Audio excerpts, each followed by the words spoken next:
Yan. Ilalagay ko lang siya yan. Tapos dito, sobrang dali lang niyang i-blend. Pwede mong gamitin yung finger mo or brush. See? Hindi matagal. Minimal lang siya pero maayos. Last step ko, finishing powder. Ayan, itatap-tap ko lang para ma-diffuse yung makeup na nilagay ko.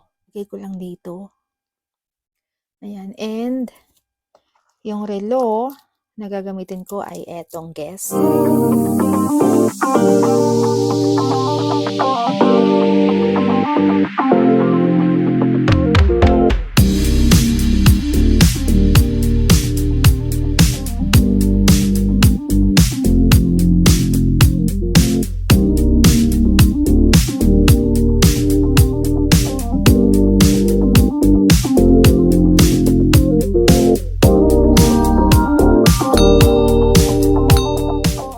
Hello my loves! Welcome back sa aking channel at para naman sa mga taong hindi pa nakakilala sa akin, ako po si Gadang Pilipina sa Espanya. Welcome to my YouTube channel. So dito sa aking channel, I shared everything about my life, lifestyle videos from makeup, skincare, hanggang sa mga unboxing videos at hair care videos na madalas natin ginagawa dito sa aking channel. Kaya kung gusto mo yung mga videos na ganon, please consider to subscribe to my channel at i-click mo na rin yung notification bell para updated ka sa mga future videos ko. So today, sa video natin ngayon, excited ako dito kasi ito yung aking first video after ng aking bakasyon. Kasi nga, nagbakasyon kami ng aking pamilya sa Pilipinas, 'di ba? So kakabalik-balik lang namin. So ngayon, ito yung aking first video. So excited ako dito kasi hindi ko to nagawa habang nasa Pilipinas ako. Ito yung tipo, napakahirap gawin habang nasa Pilipinas ako. Dahil dun sa mga pangyayari na mga inasikaso ko, etc. etc. So kaya ngayon, dahil aalis naman kami ng aking asawa at anak, so samahan nyo akong mag-get ready with me. So paano ko ba na-achieve itong look na ito gamit lamang yung minimal makeup kapag nagmamadali ako? Magbe-breakfast kami sa labas. Nag-aaya kasi si husband pero hindi ko alam kung saan kami pupunta at sobrang aga. Ang alam ko kasi sa Bips kami pupunta pero syempre kapag ka nasa biyahe na kami baka mamaya mag-iba ang isip ni husband. Kaya yun. So, maaga. So, minimal makeup lang yung gagawin ko ngayon kasi nga sobrang aga. Tapos, pag ganitong nagmamadali ako, kailangan quick lang yung makeup na ilalagay ko. So, itong nilalagay ko ay, actually, inaaraw-araw ko na siya kasi nga kapag pumapasok ako sa trabaho, multi-effect makeup primer. Ito yung parang violet. Ito ay by the brand Sesay. So, Chinese brand siya. So, nabili ko siya sa Yes Style. Ang gusto ko kasi dito, meron tong brightening effect. Ayan o. May brightening effect siya. Yung tipong kapag ayaw kong maglagay ng foundation, pwede to. Pero ngayon, hindi ako gagamit ng liquid foundation. Ang gagamitin ko ay yung Cushion Foundation. So, ang gagamitin kong Cushion Foundation ay etong brand ng Spar. Ito siya. May video na ako nito dati. So, ayan siya. So, itap muna natin dito yung excess. Okay.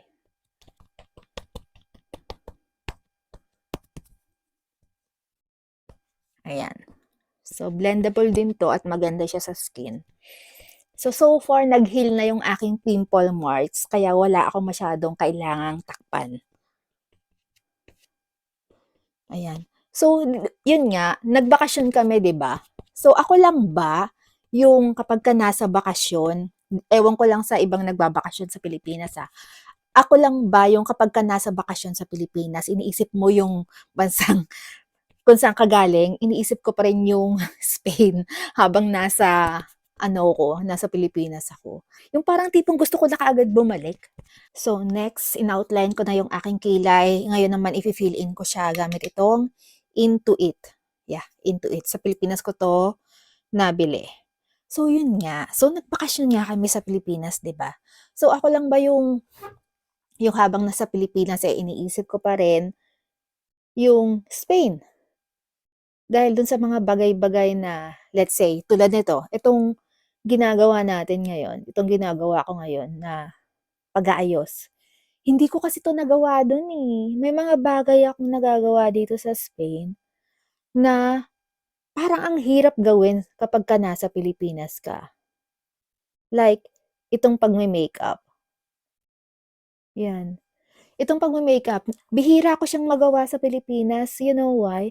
Kasi nung dumating kami sobrang init. Tapos kapagka hindi naman mainit, umuulan naman. So, nandun ka lang sa loob ng bahay. So, hindi kahit pa gustuhin naming umalis, hindi kami makaalis kasi nga umuulan. So, ang lakas ng ulan. Pagkatapos, like, gusto mong mag-OOTD, hindi ko rin nagawa kasi nga umuulan. So, yung sapatos na dala ko, mapupuno lang siya ng putik kung aalis kami. Kaya hindi ko talaga siya nagawa. Pagkatapos dun, maliban pa dun sa isang bagay na na ako kasi yung breadwinner sa pamilya. So, yung kada gastos ko, labas lang ako ng labas ng pera, walang bumabalik. So, parang ang hirap, 'di ba? Yung tipong gusto mo na kaagad umalis para mabawi mo yung mga gastos na nawawala sa'yo. Tapos ano pa ba?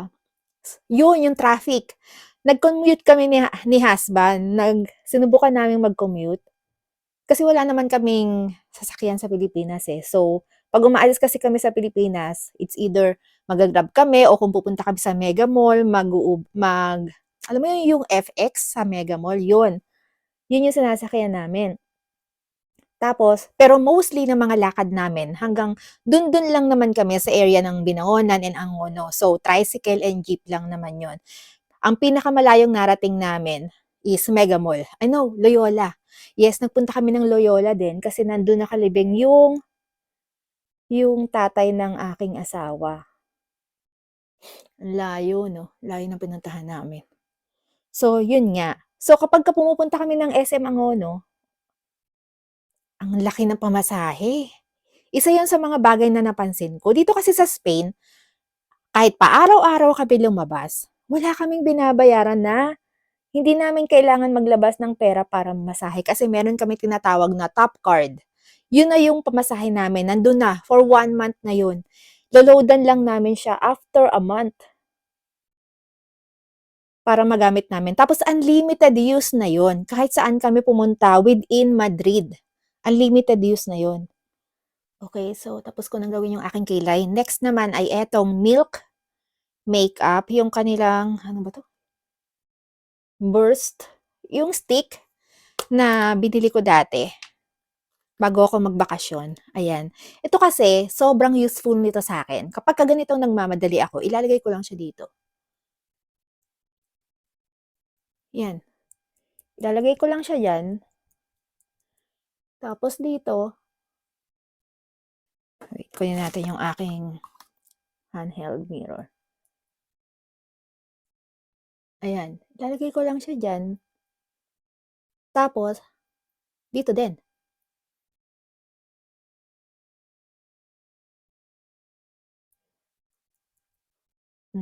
Ayan. So, mukha tayong clown. And then after niyan, saka ko siya ibe-blend. Sobrang dali lang niyang i-blend. Puwede mong gamitin yung finger mo or brush. See? Oh, ayan.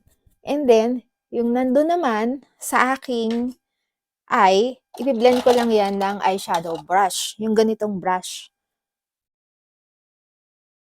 Kasi nga nagmamadali ako, 'pag ganitong nagmamadali. So, sobrang useful niya. And then after niyan, saka ko yan lalagyan ng hindi halatang glitter. Yung ganito ba? Ayan, yung ganyan. So, ang ginagamit ko etong white. Yan, igaganyan ko lang siya. Ayan. Tapos, saka ko siya ilalagay dyan sa ibabaw. Ayan o.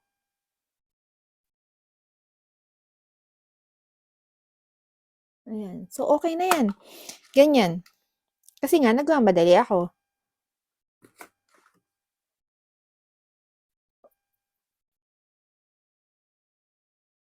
Oh, see? So, balik tayo dun sa Pinag-uusapan natin ganyan. Isa pa, yung sinabi ko kanina, yung traffic, 'di ba? Walang traffic kasi dito sa Spain. Kaya dito papasok ang pasok mo 7:00, puwede kang umalis ng 6:30. Gano'n dito. Kasi wala ngang traffic dito. Pero dun sa Pilipinas, Diyos ko, grabe yung traffic. Grabe yung imagine, dito umalis kami ng 2 PM kasi ang flight namin papuntang Pilipinas, first flight namin ay 6:45. Umalis kami ng 2 PM, nakarating kami ng 2:30 and mga 2:45, mga ganyan, nasa airport na kami. Pero sa Pilipinas, nung flight namin nung pabalik na kami dito sa Spain, nag-Grab kami kasi para makaiwas nga kami sa traffic. So, nag-Grab na kami. Para mas mabilis, yun din ang nasa isip namin. My God, 2 oras at mahigit kami na nasa loob ng kotse bago kami nakarating ng airport. 2 oras, imagine, 2 oras. Ganun katindi yung way ng transportation dun sa Pilipinas. And then, sa lipstick, 'di ba kanina may pinatong tayo diyan na eto yung stick.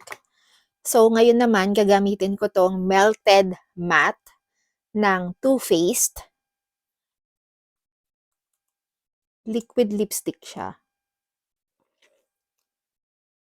Although may tint na siya, gusto ko pang dagdagan para mas long lasting siya.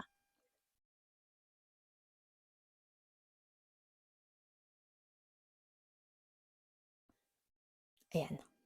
So, konti lang naman yung nilalagay ko. Konting-konti lang. Tapos, ikakalat ko na yan. Tapos, meron tayo ditong cotton buds para matanggal yung excess. Gustong-gusto ko tong liquid lipstick ng Too Faced kasi hindi siya nagkakalat. Hindi rin siya napupunta sa aking ngipin. Plus, ayan. Ang ganda niya. Minimal lang yung makeup na ginawa ko ngayon. And ano lang siya, hindi matagal. Minimal lang siya pero maayos. Ayan o. Nakalimutan ko na wag mag-pink na lipstick kasi nga naka-red pala ako. Ang nasa isip kong gagamitin ko ay etong taupe. Pero okay lang. Okay na din. Ayan. So, okay na siya. So, yun nga. So, nagpunta nga kami yun yung mga nangyari sa akin sa Pilipinas. Maliban pa dun sa point ng buhay ko na akala ko mamamatay na ako. Yes, kasi nagpunta rin kami ng Batanes. Tapos, hindi yung usual na punta ng Batanes na bakasyon. Kasi ang ipinunta namin sa Batanes ay yung aking biyanan na matanda na, 89 years old. So dahil nga 89 years old na siya, hindi na siya makakabiyahe palabas nung isla. Mahihirapan na siya. So, kaya kami yung pumunta doon. Imbis na siya ang pumunta ng Maynila. So, ang ginawa namin, okay, so, gagamitin ko tong powder ng Charlotte Tilbury. Ito yung last step ko, finishing powder. Ayan, itatap-tap ko lang para ma-diffuse yung makeup na nilagay ko. See? Yan. Kung napapansin niyo kapag nagpa-powder ako, hindi ko ginaganon, di ba? Hindi. Tap ang ginagawa ko.